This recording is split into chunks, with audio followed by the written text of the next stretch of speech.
Hi, പുതിയൊരു വീഡിയോയിലോട്ട് സ്വാഗതം. ഇന്ന് വന്നിരിക്കുന്നത് സുമതി വളവ് റിവ്യൂലോട്ടാണ്. പേഴ്സണലി ഈ ഒരു പടം എനിക്ക് കാണാൻ വലിയ താല്പര്യമൊന്നുമില്ലായിരുന്നു. പിന്നെ ഇതിൻ്റെ പ്രൊമോഷൻ എന്ന് പറഞ്ഞാൽ ഇതിൻ്റെ ക്രൂ ഒരു പ്രൊമോഷൻ കൊടുത്തിട്ടുണ്ടായിരുന്നു.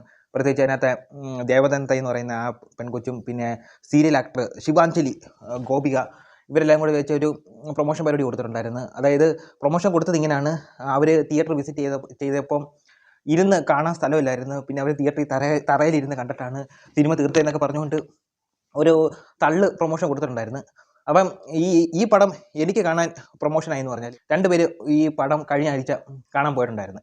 അതിനകത്ത് ഒരാൾ ഇതിൻ്റെ പേടിച്ച്, അതായത് ഇൻ്റർവെല്ല് സമയത്ത് പേടിച്ച് BP കുറഞ്ഞ് അടുത്തുള്ള ചേച്ചിയുടെ മടിയിലങ്ങാണ്ട് തല ചുറ്റി വീണ് ആ ചേച്ചി പിടിച്ച് എഴുതി ചാട്ടി വിട്ട് വേറെ എവിടെ കണ്ട് പോയിരുന്ന് കണ്ടിട്ടാണ് തീർത്ത്. അങ്ങനെ പേടിച്ച് ഛർദ്ദിച്ച് നാശമാക്കി.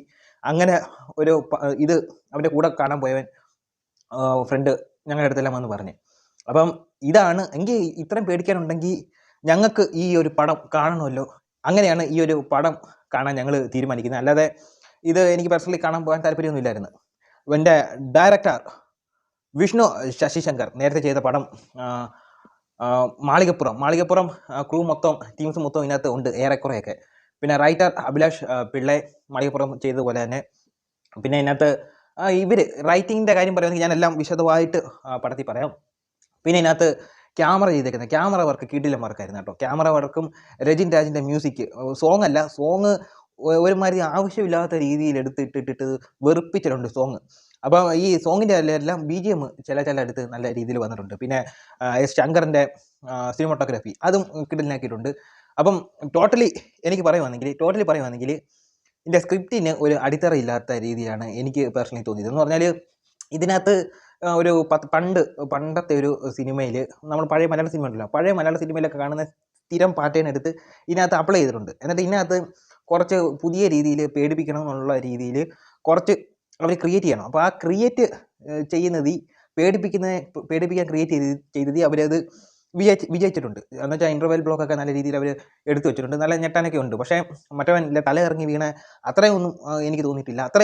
പക്ഷേ ഞെട്ടാനൊക്കെ ഉണ്ട്. തിയേറ്ററിൽ നല്ല ശബ്ദത്തിൽ ഞെട്ടാനൊക്കെ ഉണ്ട്. പക്ഷേ അത്രയും അപ്പം അതിന് വേണ്ടിയാണ് ഈ ഒരു സിനിമ എടുത്തേക്കുന്നത്. അല്ലാതെ ഇതിനകത്ത് സ്ക്രിപ്റ്റ് ബേസിൽ ഒരു അടിത്തറ എനിക്ക് തോന്നിയില്ല. പിന്നെ ഇതിനകത്ത് ആക്ടറായിട്ട് വന്ന അർജുൻ അശോകനാണെങ്കിൽ തുടക്കം കുറേ രീതിയിൽ വെറുപ്പിച്ചെന്ന് പറഞ്ഞാൽ ഇല്ല കോപ്രായം കാണിക്കാൻ വേണ്ടി കാണിച്ചു വെച്ചേക്കുന്നതാണ് എനിക്ക് തോന്നിയത്. പക്ഷേ സെക്കൻഡ് ഹാഫിൻ്റെ കാര്യം പറയാം. പുള്ളി കുറച്ച് സീരിയസ് ആവുന്നുണ്ട്. സീരിയസ് ആകുമ്പം കുഴപ്പമില്ല. പിന്നെ സിദ്ധാർത്ഥ് ഭരതനുണ്ട്. പുള്ളിക്കാരൻ്റെ റോളും നല്ല രീതി വന്നിട്ടുണ്ട്. പിന്നെ കുറച്ച് സീരിയൽ ആക്ടർമാർ ഇതുപോലെ ഗോപികയൊക്കെ എനിക്കെന്തോ ശിവാഞ്ജലി പുള്ളിയെക്കാരിയൊന്നും ഇതിനകത്ത് എന്തിനെ കൊണ്ടുവന്നതെന്ന് എനിക്കറിയത്തില്ല. 2-3 സീനിൽ കൊണ്ടുവന്ന് അവരുടെ കൂടെ നിന്ന് കാര്യം പറയാൻ വേണ്ടി ഒരു ആക്ട്രസ് എന്തുവാന്ന് ഒരു രീതിയില്ല, ചുമ്മാ കൊണ്ടുവന്ന് എടുത്തിട്ടുണ്ട്. ഇതിനകത്ത് കുറേ റെഫറൻസ് ഉണ്ട്. പ്രത്യേകിച്ച് അണ്ടർടേക്കറിൻ്റെ റെഫറൻസ് ഉണ്ട്. WWE വിഷ്ണു ശശിശങ്കർ അണ്ടർടേക്കറിൻ്റെ റെഫറൻസ് ഒക്കെ കൊടുത്തിട്ടുണ്ട്. പുള്ളിയുടെ ഇങ്ങനെയൊക്കെയുള്ള അതേപോലത്തുള്ള ഒരു ഇത് കാണിക്കുന്നുണ്ട്. പിന്നെ പുറകെ വന്ന് നിന്ന് പേടിപ്പിക്കുന്നത്. പിന്നെ കത്തിയുടെ സമന്ത ചേച്ചിയും വിജയം കൂടെ കണ്ടുമുട്ടുന്ന ഒരു ഇൻ്റർവ്യൂ ഉണ്ടല്ലോ, അടിക്കുന്നത്. ആ ഒരു സ്വന്തമായിട്ട് ഇത് ഇല്ലാത്തതിന് പകരം അതിനകത്ത് വിജയുടെ ഒരു റെഫറൻസും കൊടുത്തിട്ടുണ്ട്. പിന്നെ ദേവനന്ദ, ചെറിയ വായിൽ വലിയ വർത്തമാനം പറയുന്ന ദേവനന്ദ. പിന്നെ അതിനകത്ത് മാളികപ്പുറത്തിലെ ആ പയ്യനും, ഇവർ രണ്ടുപേരും ഉണ്ട്. അങ്ങോട്ട് മത്സരിച്ച് വെറുപ്പിച്ചിട്ടുണ്ട്. Over acting. ദേവനന്ദയൊക്കെ മാളികപ്പുറത്ത് നല്ല രീതിക്ക് ചെയ്ത് വെച്ചിട്ടുണ്ട്. ഇതിനകത്തൊക്കെ എന്തോ ഓവർ ആക്ടിങ് ആ കൊച്ചു ചെയ്ത് വെച്ചേക്കുന്നത്. അപ്പോൾ ആ പയ്യനും എന്തോ ഓവർ ആക്ടിങ് കാണുമ്പോൾ അറിയാം. ഒരു ക്ലാസ് റൂമിലൊക്കെ വെച്ചുള്ള സീനുണ്ട്. അയ്യേ.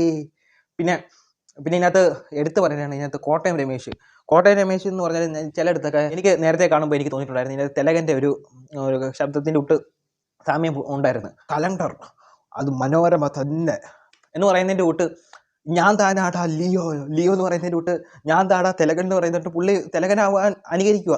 ഈ ഒരു സിനിമയ്ക്കകത്ത് എന്തോ ഓവറാണെന്നറിയോ. പുള്ളിക്കാരൻ ഇതിനകത്ത് എടുത്തിട്ടേക്കുന്ന ഒരു ആശാനായിട്ടാണ് എടുത്തിട്ടേക്കുന്നത്. എന്തിനാണെന്ന് എനിക്കും അറിയത്തില്ല. വെറുപ്പിച്ചിട്ടുണ്ട്. ഉള്ള കാര്യം പറയില്ല, വെറുപ്പിച്ചിട്ടുണ്ട്.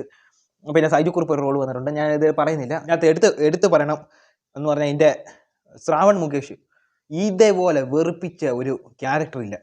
പുള്ളിക്കാർ തുടക്കം തൊട്ട് അവസാനം വരും മുഖത്ത് ഒന്നും ഒരു ഇതുമില്ല. പിന്നെ ഒരു ദേഷ്യം വരുന്ന സീനൊക്കെ കാണിക്കുന്നുണ്ട്. അത് നമുക്ക് കാണുമ്പോൾ ചിരി വരും. പറ്റുന്ന പണി അല്ല ശ്രാവൺ മുകേഷ് ഇത് പിന്നെ ഗോകുൽ സുരേഷ് ഉണ്ട്. ഗോകുൽ സുരേഷ് നല്ല നല്ല കിടിലൻ ലുക്കിലൊക്കെ ബോഡിയൊക്കെ സെറ്റാക്കി നല്ല ലുക്കിലൊക്കെ വരുന്നുണ്ട്. പഴയ ഒരു സുരേഷ് ഗോപി ചെയ്യുന്ന അതേ ക്യാരക്ടർ തന്നെ. പഴയ സുരേഷ് ഗോപിയുടെ എന്നിട്ട് ഈ സ്റ്റാർ ആവുന്നതിന് മുമ്പ് പുള്ളി ചെയ്തുകൊണ്ടിരുന്ന ഒരു ക്യാരക്ടറൊക്കെ ഉണ്ടല്ലോ, അതേ ക്യാരക്ടർ തന്നെ അതിനകത്ത് പുള്ളി ചെയ്തു വെച്ചിട്ടുണ്ട്. അത്യാവശ്യം വെറുപ്പിക്കാതെ ചെയ്തു വെച്ചിട്ടുണ്ട്. എനിക്കൊരു ആവറേജും അതിൻ്റെ അടുത്ത് നിൽക്കുന്ന ഒരു പടമായിട്ടാണ് ഈ സുമതി വളവ് എനിക്ക് തോന്നിയത്.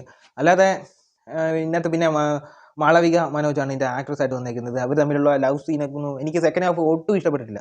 സെക്കൻഡ് പിന്നെ ഇപ്പോൾ സോങ്ങിൻ്റെ കാര്യം ഒരു ചുമ്മാതെ അനങ്ങുമ്പോൾ സോങ് എടുത്തിട്ടേക്കുക. പിന്നെ ഇതിനകത്ത് എഡിറ്റിംഗ് എന്ന് പറയുമ്പോൾ ഇതിനകത്ത് ചെയ്തേക്കുന്നത് ഷെഫിക്ക് മുഹമ്മദ് അലിയാണ് ഇതിനകത്ത് ചെയ്തേക്കുന്നത്. ഇവർ തമ്മിൽ തിയേറ്ററിൽ വെച്ച് ഒരു ഫൈറ്റ് ചെയ്തിട്ടുണ്ട്. തിയേറ്റർ എന്ന് പറഞ്ഞാൽ പണ്ട് 93 നടക്കുന്ന കഥയും തോന്നുന്നു. മണിച്ചിത്രത്താഴിൻ്റെ ഇതൊക്കെ കാണിക്കുന്നുണ്ട്. ആ ഫൈറ്റൊക്കെ എന്തോ ബോറാക്കി എടുത്ത് വെച്ചേക്കുന്നത്. അതായത് സ്ലോ മോഷൻ ഫൈറ്റ്. എനിക്ക് അതിൻ്റെ കൊറിയോഗ്രാഫറും ഇതൊന്നും എനിക്ക് സ്റ്റണ്ട് കൊറിയോഗ്രാഫറൊന്നും എനിക്ക് ഇഷ്ടപ്പെട്ടിട്ടൊന്നുമില്ല. അപ്പോൾ ഇത്രയേ ഉള്ളൂ.